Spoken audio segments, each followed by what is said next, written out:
is it's a very simple procedure, and you have less scars. A lot of people worry about the scars, but more than that, it's a fast recovery. So the hospital stay time is minimum. And when we do the minimally invasive surgery or keyhole surgery, we have much better view of what's happening.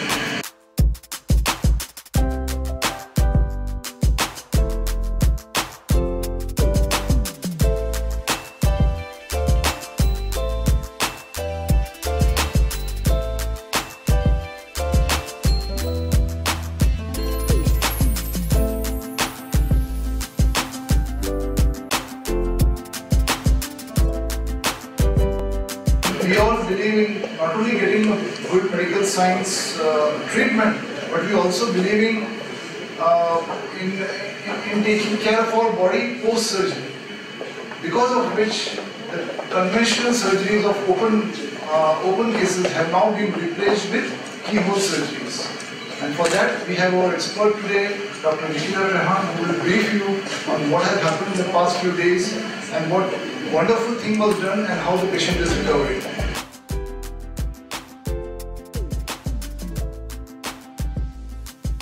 The fibroids are basically estrogen dependent. There's a female hormone estrogen, which is in genetically predisposed women. Like in blacks, you find that it is much more than the Caucasian women.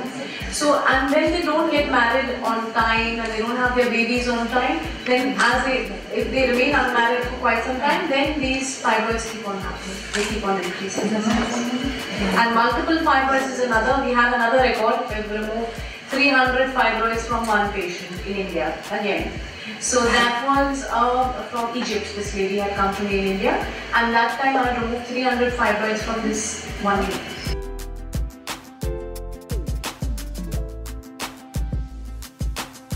Yeah, the fibroids again are very notorious. They keep coming back again and again, especially multiple fibroids, small fibroids. So when we do a dual, the recurrence is 96% don't come back.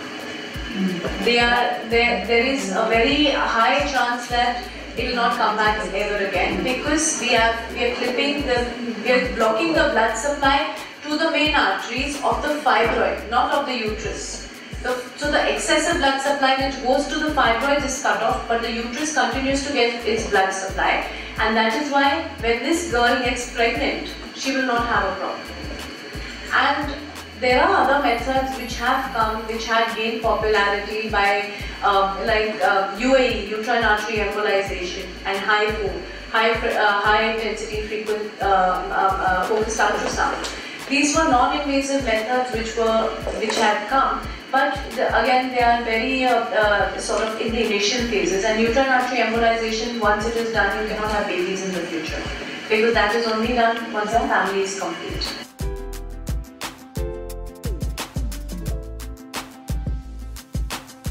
Why should we push laparoscopy so much? Why are we going on saying laparoscopy, minimally invasive?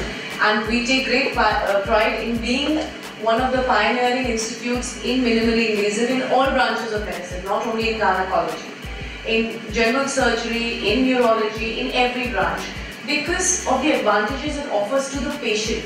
The patient is minimal pain, minimal blood loss, 1 day's hospital stay.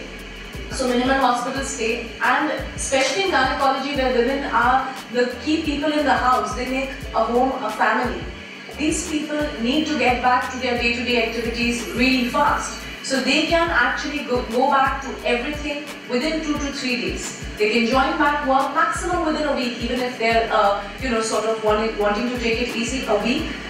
Compared to open surgery, where they are there in the hospital for 4 to 5 days, they need to go back, they have a lot of pain post-operatively. On pain scores, we find that usually the pain score is only 1 or 2 the next day after the laparoscopic surgery, compared to 8 or 7 after an open surgery.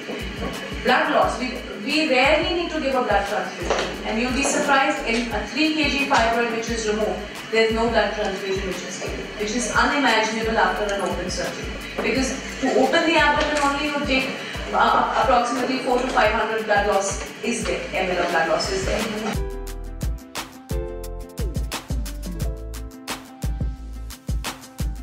side effects is if you don't operate, that is a side effect, because there is a fibroid, it needs to be treated. If you don't treat her, she'll keep on getting anemia.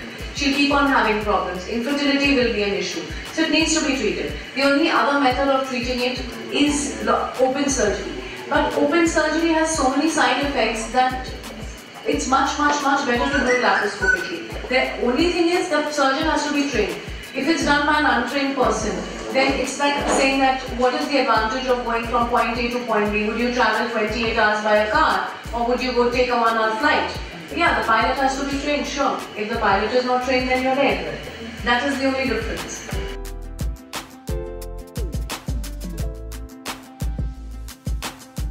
This surgery is more cost effective compared to an open surgery, because after an open surgery, you're taking work leave for 2 months.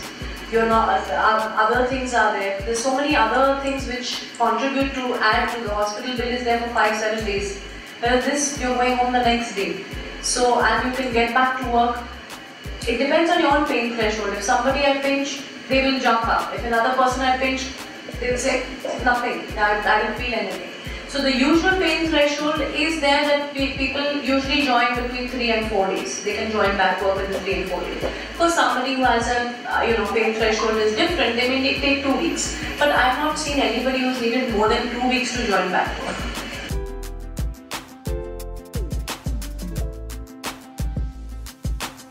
We have special machines called morcellators. That this morcellator, if we're taking it out, with the morcellator we can take out any size of the fibroid with laparoscopy. What are the precautions that the patient should be taking before the surgery is done? Actually, ideally, if she has menstrual problems, we do try to give her some injections or some tablets where her pre-op hemoglobin is optimized. That means we like to build her hemoglobin up so that we do not need to give her blood transfusion, because some blood loss will be there during the surgery, so we should not need blood transfusion.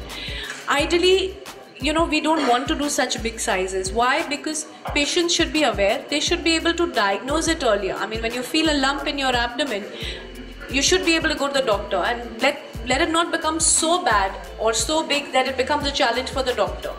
I mean, it is a challenge when we do such big cases. I have done a 3.9 kg in India where the lady went on to have a normal baby after a year. A cesarean section was done and a 3 kg baby was delivered after a year of the myomectomy. So, I mean, we don't want to do such big cases. We would also like to do a 5 centimeter fibroid or a 6 centimeter fibroid, because then it's really easy to do those kind of fibroids. A larger fibroid is a constraint because there is only that much space in the abdomen, and it becomes, for the surgeon, it becomes extremely difficult as the size keeps on advancing. We do have the expertise to do it, but we would, for the media, expect that they should help us in creating awareness so that patients don't make it reach those sizes. So what is the advice that you give to the patients once the operation is done? Once the surgery is done, especially in unmarried girls, I do tell them, please get married.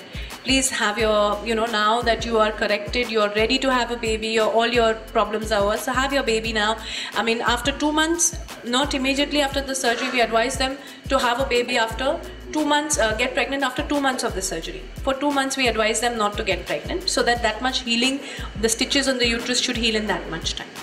And the thing is that we also tell them that they should carry on their day-to-day activity. The sooner they move after laparoscopy, the more comfortable they will be. Because after open surgery, they advise rest. So that is gone in the head of the patients that we should keep resting. We tell them that please work, go join back work faster, because the only pain our patients feel is if they were constipated or gases. So once they are mobile, then they are not constipated, then they can resume work faster.